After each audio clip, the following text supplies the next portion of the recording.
అందరికీ మరణాత. మోషే సుఖోపవాసములలోని 34వ దినము. అంశము ఎన్నిక జనాంగము 3వ భాగము. వాక్యము నిర్గమాకాండము 19వ అధ్యాయము 3 నుండి 7 వచనములు. ప్రార్థన. తండ్రి, నీ ఏర్పాటు గొప్పది. నీ ఏర్పాటులో మేముండవలనే గాని మమ్మును ఎట్టివారుగా మార్చుదువో మేము ఊహించలేము. మాకు నీవిచ్చిన ఆశీర్వాదములు మేళ్ళు మేము ఎంచలేము. అన్నిటి నిమిత్తమై నిన్ను వందించుచున్నాము. నీ ఆశీర్వాదములతో పాటు నీ వాక్య వర్తమానము కూడా అందించుమని యేసు నామమున వందించుచున్నాము. ఆమేన్. పాఠము. ఎన్నిక జనము చేసిన తప్పు. అన్యులతో కలిసిపోయి ఇచ్చిపుచ్చుకొనుట జరిపిరి. ఐగుప్తులో బానిసత్వము చేసి అక్కడి విగ్రహారాధన చూచి మోషే కొండ ఎక్కగానే బంగారు దూడను చేసిరి. దేవుడు భటులుగాను యాజకులుగాను రాజులుగాను చేసినప్పుడు ఆ తలంపు వారి మనసులో ఉన్నది గాని ఇప్పుడు బయటికి వచ్చెను. యూదులు మలాకి ముందు ఖైదులో ఉన్నారు. ఆ తర్వాత రోమావారి పాలనలో ఖైదులో ఉన్నారు. ఈ 2 ఖైదులు కాగానే వారి దేశములో విగ్రహారాధన చూచినను వారు విగ్రహారాధన చేయలేదు. ఈ 2 శిక్షలు వారిని మార్చెను. వారు మారుటకు ఎంత కాలము పట్టినదో చూడండి. ఒక మనిషిలో ఒక చెడుగు ఉండిపోయినా మరలా వచ్చును. ఏదో ఒక శిక్ష ద్వారా అది గుణపడును. దేవుడు ఎన్నిక జనమునకు చేసిన మేళ్లలో మొదటిది అభివృద్ధి, అనగా మగబిడ్డల సంతానమును వృద్ధి చేయుట. ఇలాగూ వారి సంఖ్య 6 లక్షల వరకు పెరిగినది. ఫరో ఆపు చేయగలిగేనా? లేదు. రెండవదిగా ఆకాశము నుండి మన్నాను కురిపించుట, బండలో నుండి సమృద్ధిగా నీరు రప్పించుట. మూడవదిగా 40 సంవత్సరములు వారి కాళ్ళు వాయలేదు, బట్ట మాయలేదు. నాలుగవదిగా మాంసము కొరకు పూరేడు పిట్టలనిచ్చుట. ఐదవదిగా దేవుడెప్పుడూనూ వారి మధ్య ఉండేవారు. ఆరవదిగా మీ మార్గమునకు ముందు దూతను పంపిస్తాను అని గొడుగు పెట్టి లైటు వేసి చూపించెను.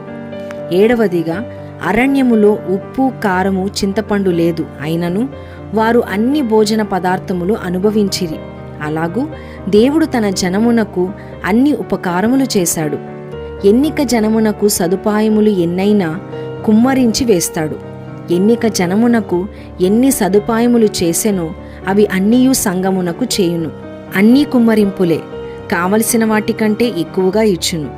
తిన్నగా ఉంటే దావీదు 23వ కీర్తనలోని సంగతులు మన అనుభవములోనికి వచ్చును.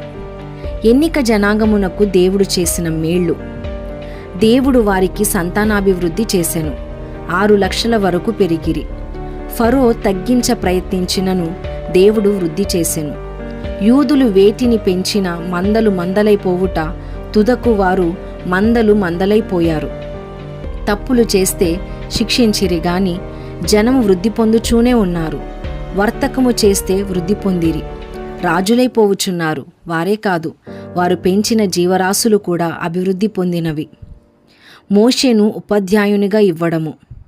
ఇశ్రాయేలీయులు అరణ్యములో ఉన్నంత కాలము దేవుడు మోషే ద్వారా మాత్రమే మాట్లాడెను. ఎందుకంటే ఇశ్రాయేలీయులు ఒక పిటిషన్ పెట్టుకున్నారు. మోషే, నీవు మాతో మాట్లాడితే చాలు, దేవుడు మాతో మాట్లాడితే చస్తామనిరి. గనుక అలాగు మోషే ద్వారా 33.5 సంవత్సరములు అందరికీ కనబడిపోయిరి. దీని అర్థము ఏమనగా, నేను అందరికీ కనబడే దేవుడనని రుజువుపరచుటకు ఇక్కడ నుండి రాకడ వరకు దేవుడే మాట్లాడుతాడు.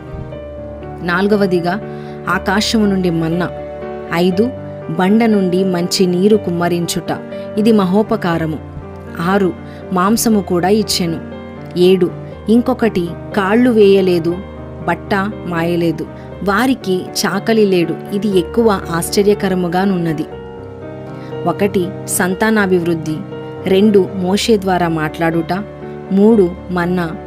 4 బండలో నుండి నీరు. 5 కాళ్ళు వాయలేదు, బట్టలు మాయలేదు. 6 ముందుగా దూతను పంపుతాను. 7 మాంసము. 8 చీకటిలో నుండి అగ్నిస్తంభము. 9 ఎండ లేకుండా మేఘపు గొడుగు, బాటసారులను సాగనంపేటప్పుడు గొడుగు పడతారు, లైటు పట్టుకొందురు. దేవుడు తన జనమునకు అన్ని సదుపాయములు చేస్తారు. మన కాలములోనూ అలాగే చేయును. ఎన్నిక జనమునకు ఎన్నైనా సదుపాయములు చేయును. సదుపాయములు కుమ్మరించారు. వారికి వచ్చిన కష్టములన్నీ తోలి పారవేసినారు. ఇవన్నీ మేళ్ళు, కుమ్మరింపులు. అందుకనే యెహోవా నా కాపరి, నాకు లేమి కలుగదు, నా గిన్నె నిండి పొర్లుచున్నది అంటే కావలసిన వాటికంటే ఎక్కువ చేయగలడని అర్థము. ఆమేన్. దీవెన. ఇలాగూ సకల సదుపాయములను ఈ లేమి కాలములో పెండ్లి కుమారుడు మీకు కలిగించి తన సమృద్ధితో పోషించి రాకడకు సిద్ధపరచుకొనుగాక. ఆమేన్.